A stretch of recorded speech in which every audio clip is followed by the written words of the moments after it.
Hi everyone, this is our channel, Around My Story. Please like, share and subscribe. One of the best feelings in the world for any woman is being a mother. To have someone love you for who you are, for just being you, and expect nothing in return. You're the heroine of their story. You become everything they ever dreamed, and you'd give anything to see a smile on their face. I'm proud to say that I'm a mother to 50 kids. I know, that's a lot, but let me tell you the story. I'm Susan, 20 years old. I come from a very rich family. My dad's Stefan Heiss, a very famous businessman. Yes, the owner of Heiss Cars Industry. My mom's Elena. She comes from a very rich family in Sweden. She married my dad and they built their life from scratch. I loved kids, ever since I was a kid. Sometimes I feel like they're walking cotton candy. Their laughs, their mischief. All the kids in our family loved me, and I loved them. Even my aunt said that I'd make a great mother someday. So did Henry. Henry was my childhood friend. We grew up together. We had the same interests, same hobbies. We even thought alike. We got married and started our life together. We were young, but our dreams were big. I was thrilled when I found out that I was pregnant, and Henry was so happy he couldn't believe it. He did everything he could to help me relax. He couldn't wait to be a father, but destiny had something else in store for us. We had just arrived from Sweden. Henry had a problem at work. He was talking on the phone while driving at high speed on a dangerous road. I tried to tell him to watch the road, but it was too late. A truck came out of nowhere and pushed our car off the side. We fell into the lake, and we were unconscious. When I woke up, I found my mother and Henry's mother both looking at me, trying their best not to cry, and I soon found out why. In order to save my life, they put me through an operation. Not only have I lost my child, but I won't be able to have one ever again. Henry was also bruised, but my wounds ran way deeper. That was it, and I could never forgive him. If it weren't for him, none of this would have happened, I thought. None of it. I got a divorce later, after Henry tried over and over and over to fix the situation, to apologize, to ask for a second chance. But all I saw were empty words. There was no second chance. I tried to keep myself busy, find a way to invest my money and time, trying to get my mind off the accident. I decided to open up a toy store. I wanted to bring joy to all the children. One day, as I was standing in my store, I glimpsed a small boy standing out front, looking at a toy.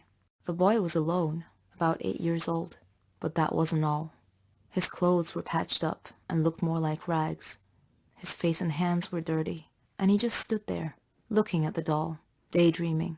I found myself walking out to him, but when he saw me coming, he ran away. A few days passed, and that boy's gaze was all I thought of. Then, one day, I found him outside the store again, looking at a different toy. I moved towards him slowly this time, till I was right beside him. Then I said, "Do you like it?" The boy freaked out and tried to run again, but I caught his arm this time and said, "Don't be afraid. I'm Susan." The boy looked at me, terrified, and I smiled. He started to relax. He told me his name was Billy, and that he was 7, and that he lives nearby. When I asked him about his parents, he said he never knew them, that he lived with Uncle Max. I asked him who Uncle Max was, but he cast his eyes down and was nervous all of a sudden. He looked a bit scared. I got curious, so I took him home with me, let him shower, and prepared a hot meal. I told him that I'd take him home after he'd eaten. I asked him about where he lived. He was quiet for a second.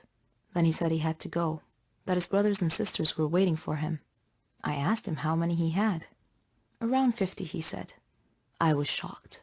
He told me that they all lived in a big room with Uncle Max. But how is this Uncle Max able to look after you all? I asked curiously. But he got nervous again, and he insisted that he must leave, so I decided to take him there. Maybe it'll help clear some of the mystery, I thought. I drove, and Billy was guiding the way, until we got there. The place was a bit far from all the other houses.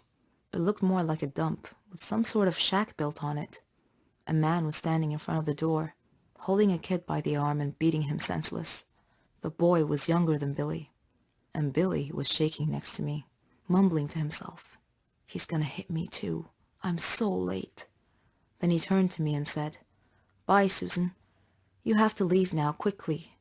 And then he ran towards the shack. I backed up the car and stood nearby to see what happens.